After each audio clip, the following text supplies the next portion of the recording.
No cierren sus Biblias, mis hermanos, ténganla abierta en este pasaje. Vamos a estar en este capítulo 3 de Hechos, en la predicación de hoy. Pero antes quiero comenzar leyendo para ustedes un fragmento de un artículo que se publicó hace tiempo en un diario. Y dice lo siguiente: el sábado 21 de diciembre de 2019, Olive Alaine, de 2 años, falleció inesperadamente. En respuesta a su muerte, su madre fue a las redes sociales y pidió a miles de personas que oraran por un milagro, una resurrección de la muerte para su hijita. El mensaje que ella publicó es el siguiente: estamos pidiendo por oraciones. Creemos en un Jesús que murió y derrotó de manera concluyente cada tumba, con las llaves del poder de la resurrección. Lo necesitamos para nuestra pequeña Olive Alaine, que dejó de respirar y los médicos la declararon muerta ayer. Pedimos oraciones audaces y unificadas de la Iglesia Mundial para apoyarnos en la creencia de que Él resucitará a esta niñita. Su tiempo aquí no ha terminado y es nuestro momento de creer con audacia y con confianza para ejercer lo que el Rey Jesús pagó. Es hora de que ella cobre vida. Durante 5 días reunieron a una gran cantidad de gente y oraron para que el milagro fuera hecho.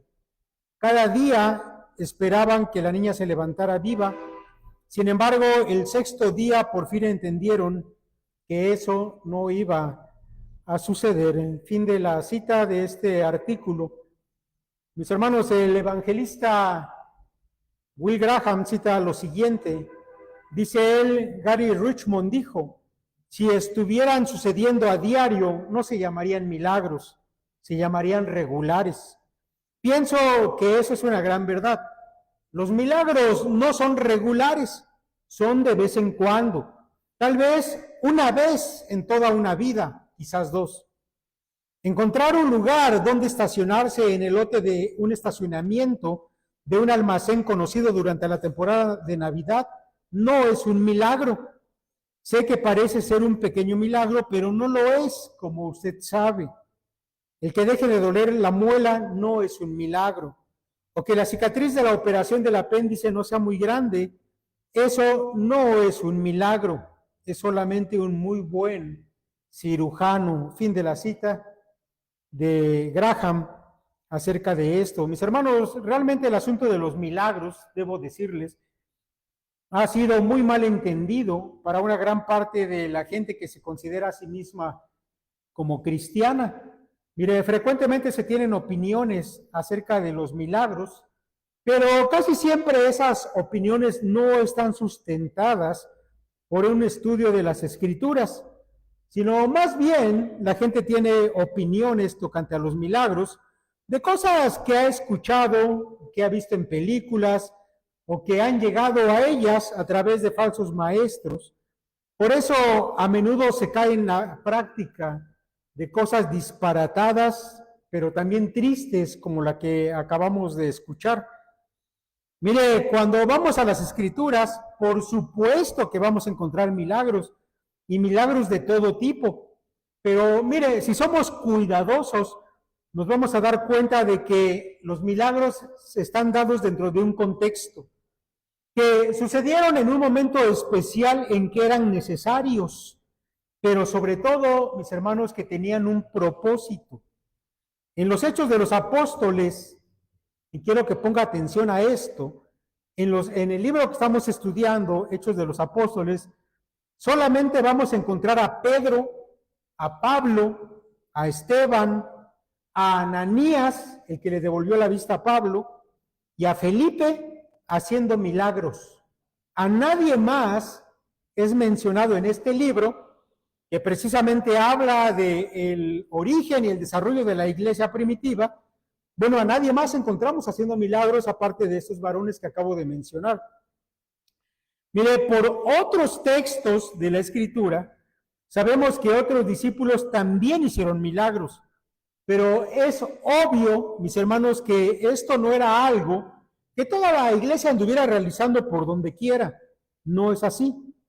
De hecho, mire, el escritor del libro de Hebreos nos dice que fueron los apóstoles principalmente los que realizaron esos milagros, y fue con un propósito bien determinado. Mire, escuchen lo que dice este par de versos del libro de los Hebreos. ¿Cómo escaparemos nosotros si descuidamos una salvación tan grande, la cual, habiendo sido anunciada primeramente por el Señor, nos fue confirmada por los que oyeron, testificando Dios juntamente con ellos, con señales y prodigios y diversos milagros y repartimientos del Espíritu Santo según su voluntad? Es decir, mis hermanos, que los milagros fueron realizadas por los apóstoles, por los que habían escuchado la palabra del Señor. Y ellos tenían como propósito confirmar que el evangelio de salvación provenía de Dios, por lo cual se les concedió hacer señales y milagros.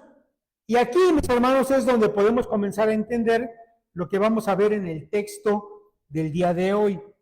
Porque, mis hermanos, debemos entender ante todo que la acción poderosa del Espíritu Santo que realizaron los discípulos al hacer milagros simplemente fue un cumplimiento de promesas y enseñanzas del Señor Jesús tocante a que ellos iban a ser los que continuaran la obra que Él había comenzado.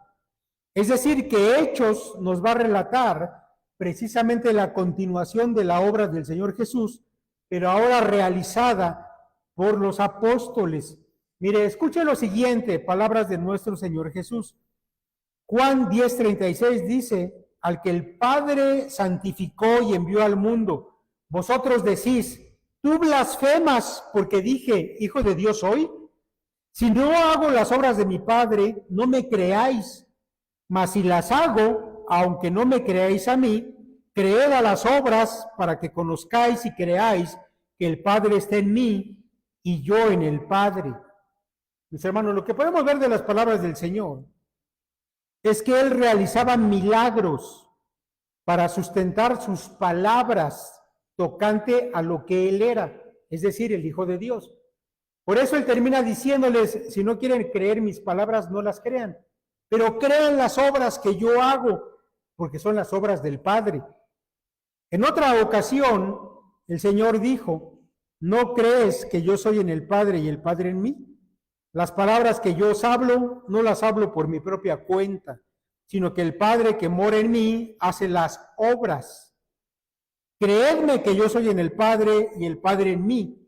De otra manera, creedme por las mismas obras. Esas obras que el Señor Jesús realizaba, por el poder del Espíritu Santo, de la misma manera las iban a realizar sus discípulos. Pero yo quiero que note desde el principio que el Señor Jesús hacía milagros con un propósito, que la gente creyera lo que Él decía. Y Él decía que era el Hijo de Dios y que había venido a dar salvación a los hombres.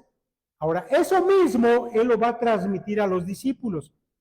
Allá en Hechos 1:8, pasaje que ya leímos y que ya conocen, encontramos que el Señor dijo, pero recibiréis poder cuando haya venido sobre vosotros el Espíritu Santo, y me seréis testigos en Jerusalén, en toda Judea, en Samaria y hasta lo último de la tierra.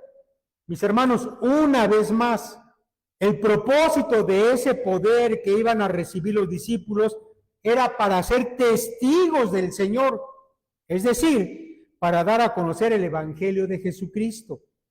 El Evangelio de Jesucristo, mis hermanos, requería de poder, y requería de poder primero para ser confirmado. Ese poder se manifestó en forma de milagros, pero también requería poder para transformar la vida de los que escuchaban ese mensaje. Por eso era necesario que el Espíritu viniera sobre los discípulos. Ahora, algo que no debemos perder de vista y que además debemos comprender para no errar en cómo aplicamos la Escritura tocante a estos temas, es que aunque el Señor Jesús realizó muchas obras, como Juan llama a los milagros, Él tenía una gran obra. Y esa obra era su principal objetivo. Y esta obra, mis hermanos, era la salvación de los hombres. Debemos entender entonces que los milagros, mis hermanos, son llamados obras, pero aparte de las obras, el Señor tenía una gran obra, que era la salvación de los hombres. Si comenzamos a entender esto, vamos, mis hermanos, a lograr poner los milagros en su contexto correcto. Y también vamos a entender cuál es el milagro más grande de todos. Ahora, quiero que escuches las palabras del Señor Jesús tocante a esa gran obra. Juan 6:29 dice, respondió Jesús y les dijo, esta es la obra de Dios, que creáis en el que Él ha enviado. Por un lado dice el Señor, no crean mis palabras, crean las obras que yo hago, porque esas obras son las obras del Padre. Por otro lado les dice, esta es la obra, que creáis en el que Él ha enviado. Mire, en otra ocasión, después de haber evangelizado a aquella mujer samaritana que se encontró por allá en el pozo de Jacob, después de que el Señor le predicó la salvación y la mujer creyó, y luego llamó a todos sus vecinos, toda la aldea de samaritanos, y ellos también creyeron. Los discípulos en tanto habían ido a buscar comida y cuando regresaron tuvieron la siguiente conversación con el Señor Jesús, que es interesante y yo quiero que ponga atención, dice Juan 4:31. Entre tanto los discípulos le rogaban diciendo, Rabí, come. Él les dijo, yo tengo una comida que comer que vosotros no sabéis. Entonces los discípulos decían unos a otros, ¿le habrá traído alguien de comer? Jesús les dijo, mi comida es que haga la voluntad del que me envió y que acabe su obra. El Señor acababa de haber evangelizado toda una aldea de samaritanos. Y Él dijo, esa es mi comida. Y cuando los discípulos dijeron, Señor, come, dijo, no, yo ya comí. Obviamente ellos no entendían que Él les hablaba de una forma espiritual. Pero para Él realizar la gran obra de proclamación del Evangelio para salvación era tan importante como el alimento que se necesita para vivir. Poco antes de ser apresado para ir a la cruz, el Señor dijo a su Padre en oración, yo te he glorificado en la tierra, he acabado la obra que me diste que hiciese. Así pues, tenemos por un lado las obras y por otro lado la gran obra del Señor. Ambas requieren del poder del Espíritu y ambas iban a ser transmitidas a los discípulos. Mire, dentro de todo este asunto de las obras y los milagros, hay un texto allá en el Evangelio de Juan que a menudo es mal interpretado por mucha gente. Y aprovechando, lo quiero comentar, se lo quiero leer y luego comentar algo. Allá en Juan 14:12, el Señor dice, de cierto os digo, el que en mí cree, las obras que yo hago, él las hará también, y aún mayores hará, porque yo voy al Padre. Ahora, muchos cristianos piensan que el Señor aquí está prometiendo que todos los que creen van a poder realizar sanidades, levantar muertos, caminar sobre el agua. Pero mis hermanos, quien así piensa, simplemente desconoce el lenguaje del Señor que Juan nos transmite. Ciertamente, mis hermanos, cuando vamos al libro de Hechos, vamos a ver a los apóstoles haciendo este tipo de milagros, pero sobre todo predicando el Evangelio y ganando almas para el reino de Dios, que es la gran obra. Ahora, es en ese sentido que las obras de ellos fueron mayores que las del Señor. El Señor dice, todo el que cree en mí va a hacer obras más grandes que las que yo hago. Y la gente dice, voy a hacer milagros, voy a levantar muertos. Como el caso de la iglesia que leímos al principio. El Señor está hablando de la gran obra. En ese sentido, las obras de los discípulos fueron mayores que las del Señor. Porque tan solo en su primer sermón, Pedro, por medio del Espíritu Santo, ganó a 3,000 almas para salvación. En tanto que Cristo mismo, después de 3 años de predicación, apenas había salvado a un puñado de hombres y mujeres. Ahora, mis hermanos, cuando vamos a la narración de Hechos, vamos a ver nuevamente el poder del Espíritu Santo en acción, realizando las obras de Cristo, pero ahora por medio de los discípulos. Solamente no olvide eso, las obras y la gran obra. Ahora vamos al texto de Hechos que ya hemos leído y vamos a ver cómo encontramos eso allí. Dice, si tiene abierta su Biblia, en el verso 1, Pedro y Juan subían juntos al templo a la hora novena, la de la oración.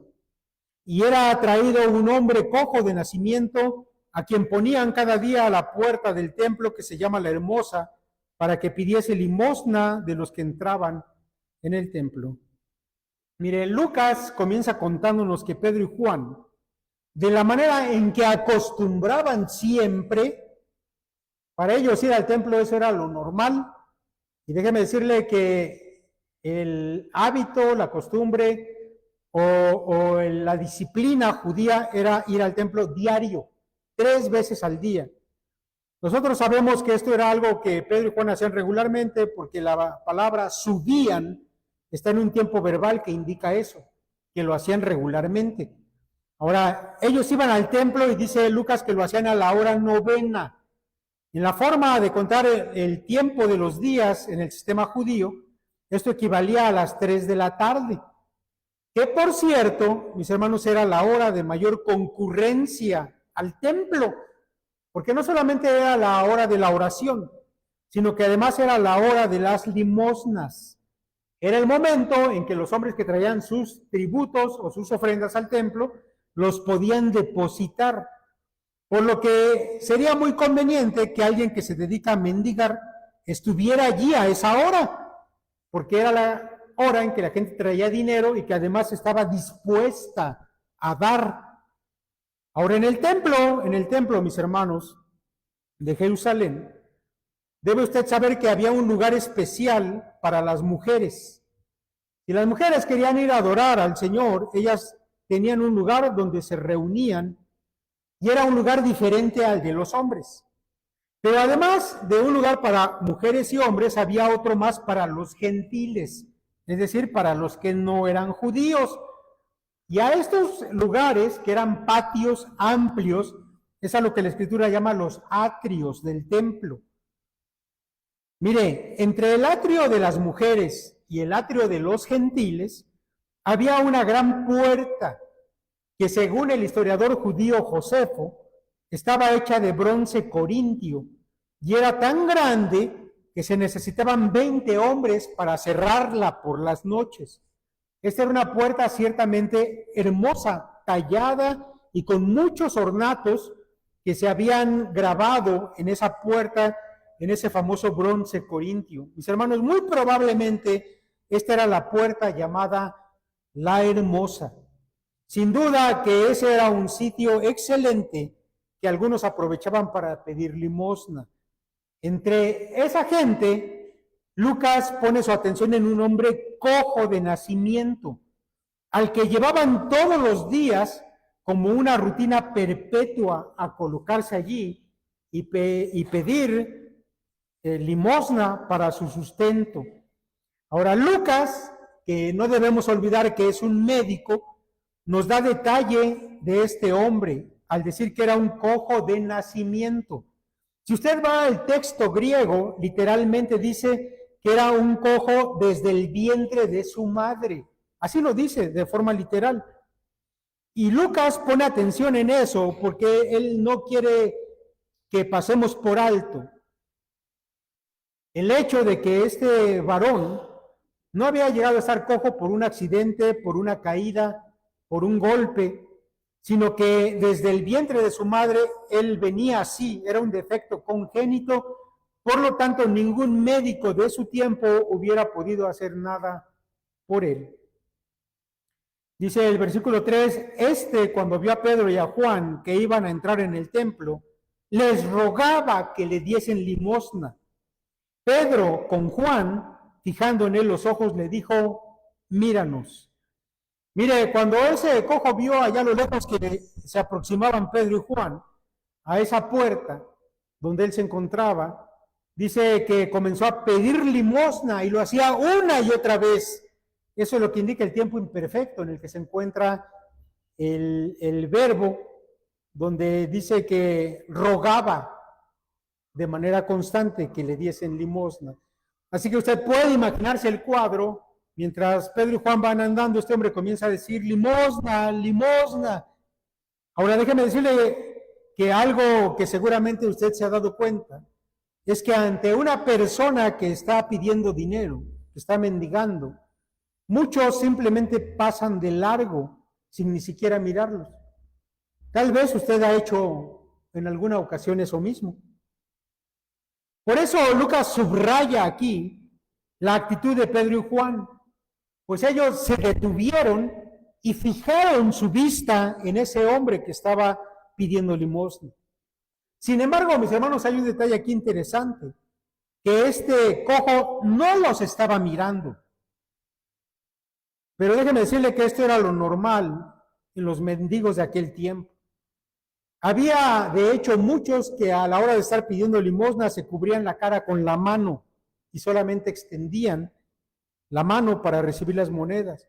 Otros que con el manto se cubrían literalmente la cabeza, porque mendigar era algo considerado vergonzoso para un judío. Por eso Pedro, tomando la palabra, le dijo, míranos. Eso sin duda debió haber sorprendido al cojo. Y al mismo tiempo, seguramente que llenó su corazón de esperanza de que iba a recibir una buena cantidad. Seguramente pensaría que ese iba a ser un buen día para él, porque una donación generosa ya se veía venir. Y sin duda, mis hermanos, que esto fue así. Recibió generosamente, pero no de la manera que él lo imaginaba. Dice el verso 5, entonces él les estuvo atento, esperando recibir de ellos algo.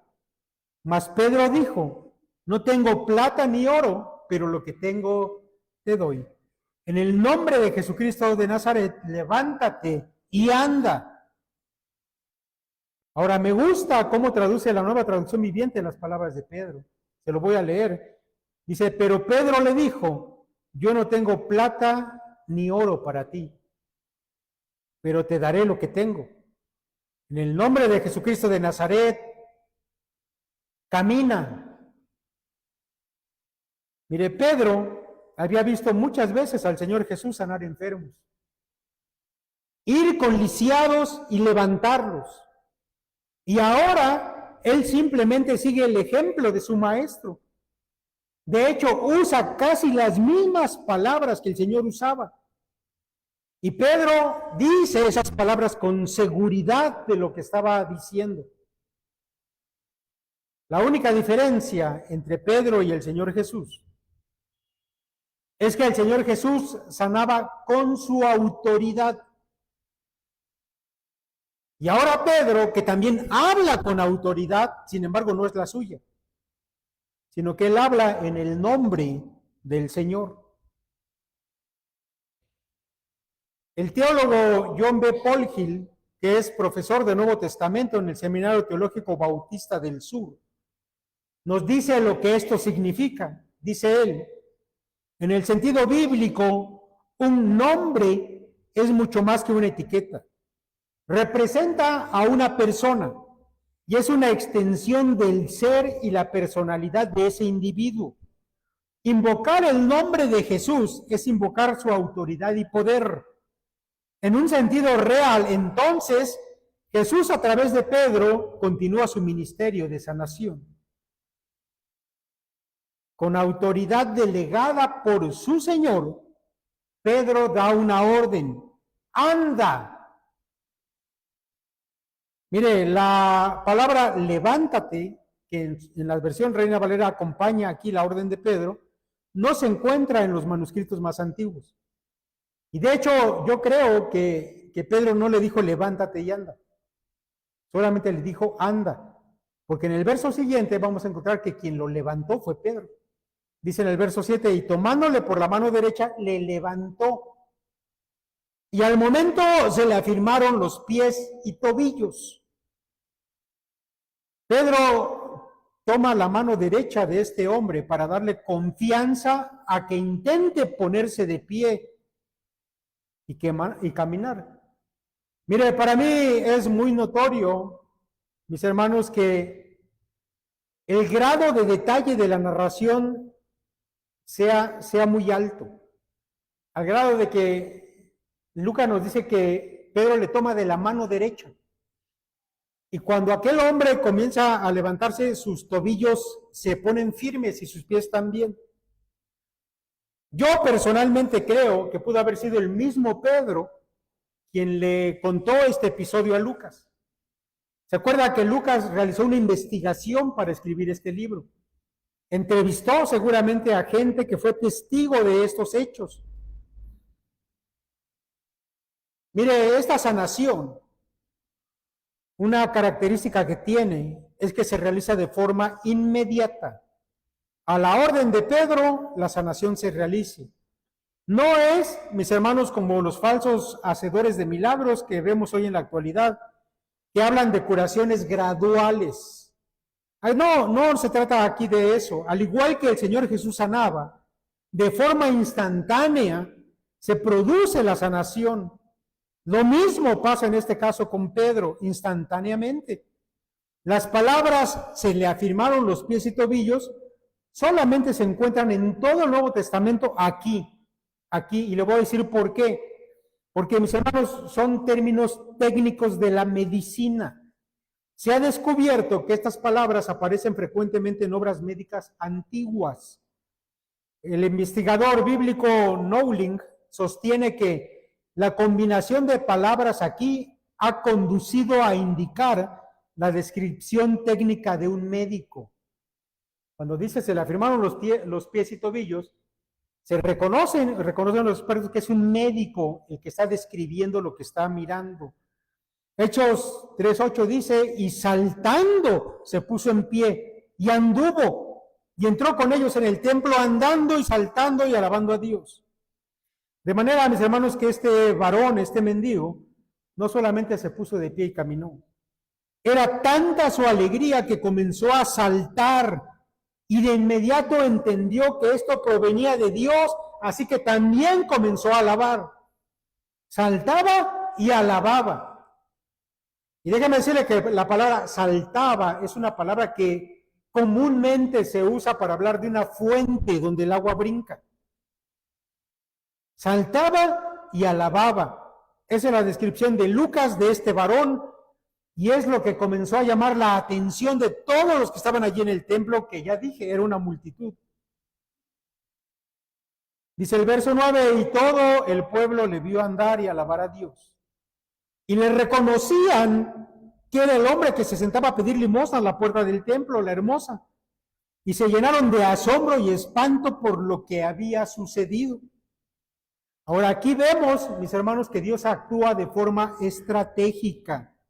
Y esto lo vamos a encontrar normalmente a lo largo de todo el libro de Hechos. Porque sin duda que Pedro y Juan pudieron haber ido por otro camino y pudieron haber sanado a cualquier otro lisiado o enfermo. Sin embargo, Dios les trajo a este precisamente, porque era necesario que el milagro fuera un testimonio de la obra de Jesús de Nazaret y que diera pie una vez más a un poderoso sermón de Pedro ante una multitud como la que estaba ahora aquí y que estaba a punto de venir a los pies del Señor por el poder del Espíritu Santo. Ahora, Lucas nos hace notar que toda la gente del pueblo sabían quién era aquel que daba brincos y que estaba alabando a Dios. Ese hombre, ni más ni menos, era que aquel lisiado, al que siempre habían visto pidiendo limosna en aquella puerta. aquel a quien ningún médico había podido ayudar, porque de nacimiento era cojo. Y ahora lo ven brincando dentro del templo. Eso que veían les llenaba de asombro, pero al mismo tiempo también les llenaba de espanto, porque era obvio que algo sobrenatural estaba sucediendo delante de sus ojos. Pero mire lo que para este hombre, para este cojo, pasó, tiene un significado todavía más profundo. Porque según la ley judía, ningún lisiado podía entrar al templo. ¿Lo sabía? Lo ha leído seguramente. Que si estabas cojo, tuerto, manco o faltaba alguna parte de tu cuerpo, tú no podías entrar al templo. Por eso es que este hombre era colocado en la puerta que daba al atrio de las mujeres y no podía pasar de allí. Pero ahora se puso en pie y entró saltando por primera vez en su vida al templo de Dios. Sin duda que esto era un reflejo de lo que espiritualmente él estaba viviendo, porque ahora estaba experimentando la presencia de Dios en su cuerpo, pero también su espíritu, pues Jesús de Nazaret se lo había concedido. Aquel que había sido rechazado por la ley y considerado indigno para acercarse a Dios, ahora era aceptado por medio de la obra del Señor Jesucristo. ¿Cómo no iba a estar gozoso y dando brincos este judío, que toda su vida desde lejos había visto cómo otros podían tener acceso a Dios y él no? Pero eso es lo que Jesús hace con todos los hombres, ¿no es así? Según la ley somos indignos de acercarnos a Dios, pero por la obra de Cristo podemos entrar a su presencia.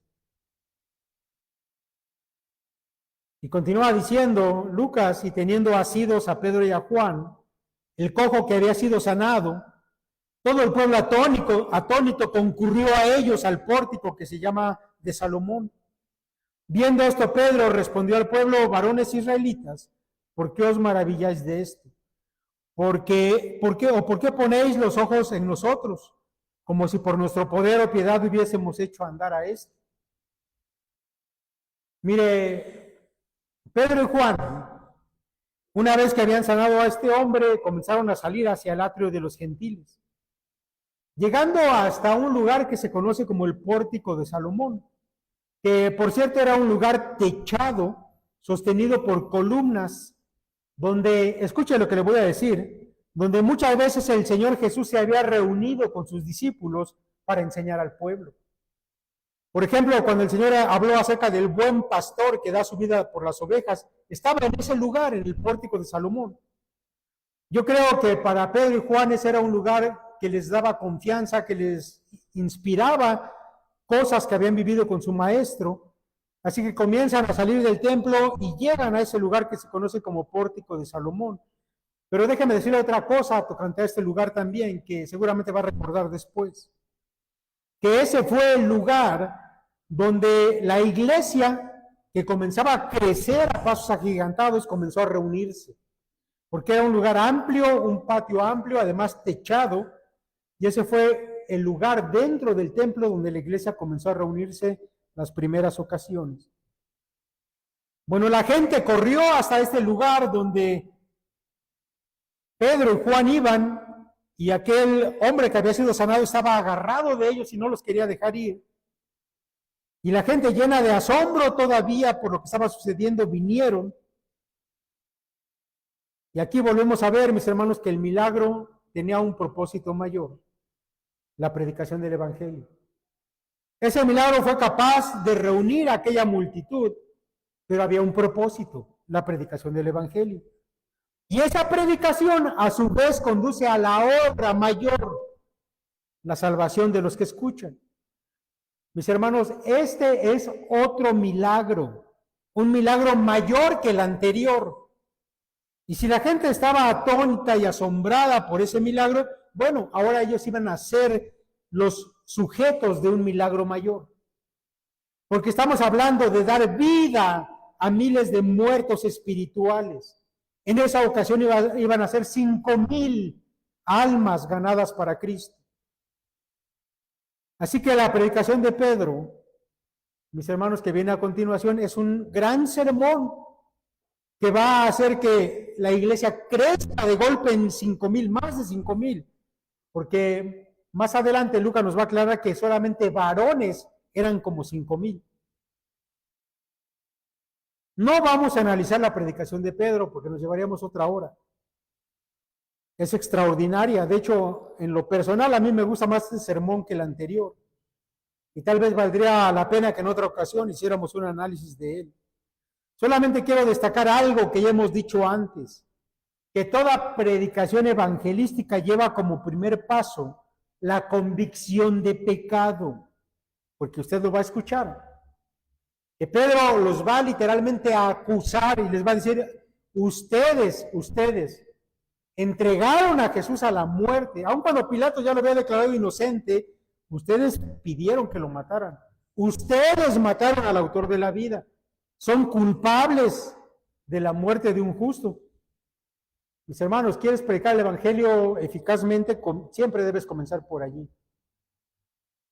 Yo sé que a la gente no le gusta que le digan que es pecadora, pero se lo tienes que decir, porque esa es la verdad, son pecadores. Han ofendido a Dios. Toda su vida la han ofendido. Hay que decírselos. La otra cosa, mis hermanos, es que nuevamente la resurrección del Señor es el tema sobre el cual se va a basar el llamamiento a la salvación para la gente que ha escuchado. Quiero leerle el sermón, ciertamente no lo voy a explicar, pero tampoco me lo voy a brincar. Quiero leérselo de la Nueva Traducción Viviente. Y tomando en cuenta que es solamente un fragmento de lo que seguramente fue un sermón muy largo, pero Lucas toma solamente un fragmento que de alguna manera compila las partes importantes de ese sermón. Escúchelo de la Nueva Traducción Viviente, dice lo siguiente: Pedro vio esto como una oportunidad y se dirigió a la multitud. Pueblo de Israel, dijo, ¿qué hay de sorprendente en esto? ¿Y por qué nos quedan viendo como si hubiéramos hecho caminar a este hombre con nuestro propio poder o nuestra propia rectitud? Pues es el Dios de Abraham, de Isaac y de Jacob, el Dios de todos nuestros antepasados, quien dio gloria a su siervo Jesús al hacer este milagro. Es el mismo Jesús a quien ustedes rechazaron y entregaron a Pilato, a pesar de que Pilato había decidido ponerlo en libertad. Ustedes rechazaron a este santo y justo y en su lugar exigieron que soltaran a un asesino. Ustedes mataron al autor de la vida, pero Dios lo levantó de los muertos y nosotros somos testigos de ese hecho. Por la fe en el nombre de Jesús, este hombre fue sanado y ustedes saben que él antes era un inválido.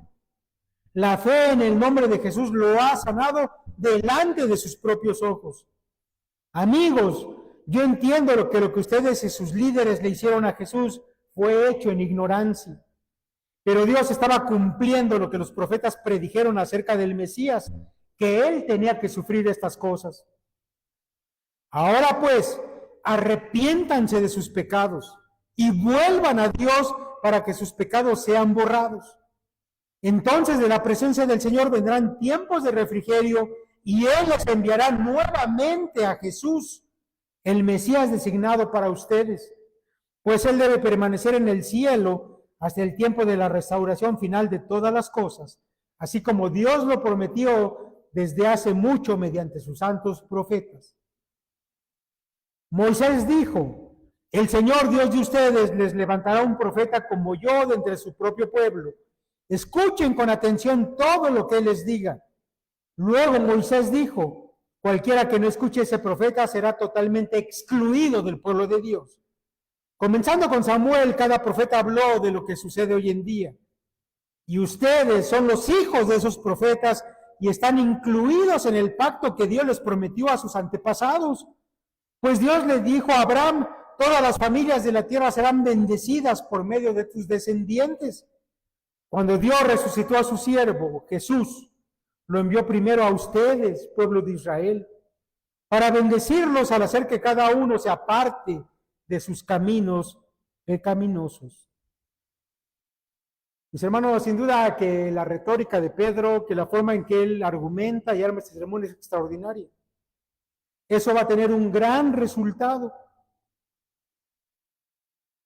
La obra más grande, el milagro más grande es ese. Que los que estaban muertos espiritualmente vivieron y fueron parte de esa iglesia que transformaría el mundo. Hoy quiero, mis hermanos, y con esto vamos a terminar, que reflexionemos en la obra del Señor que realiza con ese extraordinario poder. Porque si ustedes piensan que hoy en día Dios ya no hace milagros, se están equivocando. Él sigue actuando poderosamente por medio de la iglesia. Es verdad, mis hermanos, que las obras de sanación que leemos en Hechos ya no suceden hoy. Olvídense de esas obras de sanación. Esas obras tuvieron su propósito y ese propósito ya se cumplió. Que los judíos incrédulos de aquellos tiempos supieran que el Evangelio de Cristo Jesús provenía de Dios mismo y que no era una enseñanza nueva inventada por un grupo de pescadores galileos. Mis hermanos, ese propósito se cumplió. Después del tiempo de los apóstoles, la gente sabía que el Evangelio de Jesucristo provenía de Dios. Ya no eran necesarios más milagros de sanación. Los milagros de curaciones, de sanidades, eran una confirmación de parte de Dios, de ese mensaje que comenzaba a escucharse y a extenderse por toda Jerusalén. En su momento fueron requeridos, después ya no. ¿Cómo escaparemos nosotros si descuidamos una salvación tan grande? Esta salvación fue anunciada primeramente por el Señor y los que la oyeron nos la confirmaron. A la vez Dios ratificó su testimonio acerca de ella con señales, prodigios, diversos milagros y dones distribuidos por el Espíritu Santo según su voluntad. Los milagros, mis hermanos, no eran el fin. Los milagros eran el dedo que apuntaba a Cristo Jesús, que anunciaban que Él era el Salvador de los hombres. Los milagros no se hicieron para impresionar, sino para revelar, para afirmar y para dar respaldo a la predicación evangelística. Alguien dijo, hablando de los falsos maestros actuales, si hoy alguien hace milagros y lo que resalta es su ego, su carisma escénico o su cuenta bancaria, el Nuevo Testamento probablemente levante una ceja y preguntaría, ¿dónde está el mensaje? ¿Dónde está Cristo?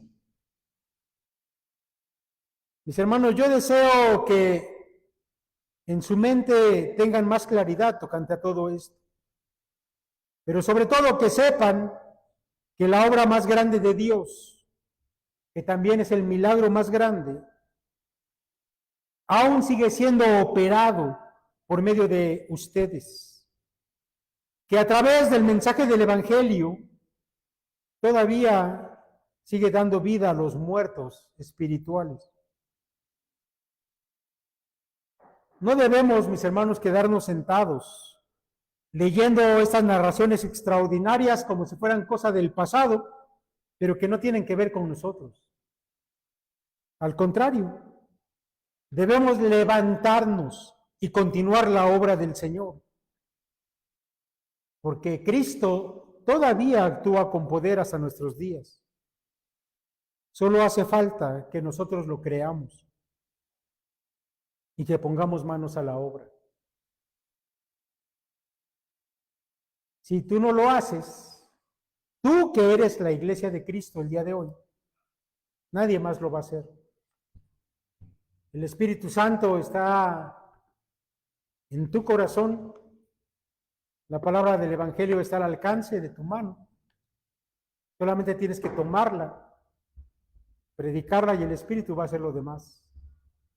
Mi hermano, Dios quiera que este estudio del libro de Hechos nos anime, nos motive a hacer lo que siempre hemos tenido que hacer. predicar la palabra de nuestro Dios. Que el Señor les bendiga.